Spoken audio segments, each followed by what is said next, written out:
किसी ने बड़े कमाल की बात कही है कि जो इंसान सीखना छोड़ देता है वो बूढ़ा है, फिर चाहे वो 20 का हो या 80 का।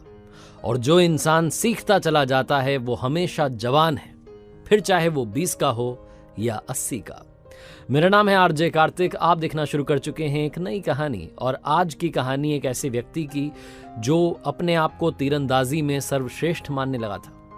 उस लड़के को लगता था कि वो कोई सा भी निशाना हो उसे भेद सकता है, उसके बराबर का तीरंदाज पूरे राज्य में नहीं है। हालांकि लोग उससे कहते थे कि आपसे भी अच्छा एक तीरंदाज है, और हमेशा उसे एग्जाम्पल देते थे कि हमारे राज्य के जो सेनापति थे, जो अब रिटायर हो चुके हैं, संन्यास ले चुके हैं, जंगलों में रहते हैं, वो तुमसे अच्छे तीरंदाज हैं। लेकिन वो हमेशा उनको इग्नोर मारता था। वो जहाँ कहीं भी जाता था लोगों को बुलाता था कि आ जाओ मेरे साथ में कॉम्पिटिशन करो, और वो मतलब होता है ना बुलजाई, लगातार बुलजाई मारता था। एक दिन उसे लगा कि मैंने सबको तो हरा दिया, अब मुझे उनके पास भी जाना चाहिए जिनको लोग बेस्ट कहते हैं, सर्वश्रेष्ठ कहते हैं, जो पहाड़ों में रहते हैं। कठिन रास्ता था, उसे पार करके पहुंचा ऊपर पहाड़ पर। झोपड़ी बना करके वो सेनापति रह रहे थे। एक वक्त में महान सेनापति थे, लेकिन अब उन्होंने रिटायरमेंट ले लिया था, संन्यास ले चुके थे, सन्यासी बन गए थे, अपनी जिंदगी के आखिरी पड़ाव पे थे। ये लड़का वहां पहुंचा और जाकर के उनको प्रणाम किया और कहने लगा कि मैंने सुना है कि आप हमारे राज्य के महान सेनापति हैं। मैंने तो आपके वो युद्ध वगैरह देखे नहीं है, लेकिन आपके बारे में सुना काफी है, और आज मैं यहाँ आपको चुनौती देने के लिए आया हूँ, चैलेंज देने के लिए आया हूँ। आपको पता है मैंने तीरंदाजी सीख ली है, मैं ऐसे ऐसे निशानों को भेद देता हूँ जिनके बारे में कोई सोच नहीं सकता। आओ मैं आपको अपनी कला का प्रदर्शन करके दिखाता हूँ। उसने जो निशाना था वो साध के दिखाया, बुलजाई मारी, उसके बाद में जो दूसरा तीर छोड़ा वो उस पहले वाली तीर को भेदता हुआ निकल गया।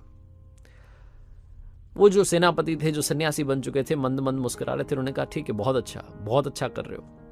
अच्छा एक काम करते हैं, तुम यहाँ चुनौती लेकर के आओ, मैं तुम्हें एक और चुनौती देता हूं और उससे मालूम चलेगा कि कौन सबसे अच्छा है। लड़का और कॉन्फिडेंट था, उसने कहा ठीक है सर, आ जाइए, बताइए कहाँ चल रहा है। तो उन बाबा के पीछे वो चलने लगा। वो सेनापति जो सन्यासी बन चुके थे, पहाड़ के एकदम कोने पर पहुंच गए। पहाड़, दो पहाड़ों के बीच में खाई थी, उस जगह पर वो पहुंच चुके थे। उस लड़के को लगा कि पता नहीं क्या करवाने वाले हैं। थोड़ा ध्यान से उसने देखा तो उन दो पहाड़ों के बीच में खाई में एक छोटा सा टूटा फूटा सा पुल था। किसी ने ऐसे ही लकड़ी का काम चलाओ पुल बना दिया था।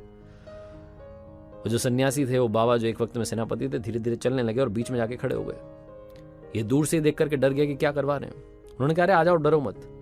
जैसे तैसे धीरे धीरे वहां तक ही पहुंचा। उसके बाद उन्होंने कहा कि यहां होगी वो असली परीक्षा। उन्होंने अपना धनुष लिया, तीर छोड़ा और जाकर के तीर सीधा सामने एक पहाड़ के तने पर जाकर के लगा।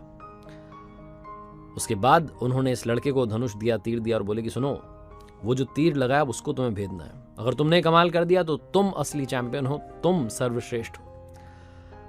लड़के ने धनुष लिया, निशाना तो लगाया, लेकिन पता नहीं वो कहां जाकर के तीर गया, दिखाई नहीं।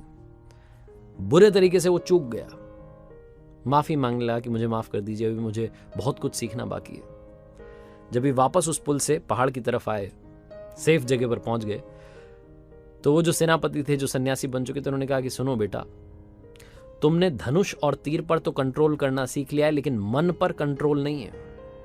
जिस दिन मन पर कंट्रोल करना सीख लोगे, उस दिन चाहे जैसी सिचुएशन हो, तुम्हारा निशाना चूकेगा नहीं।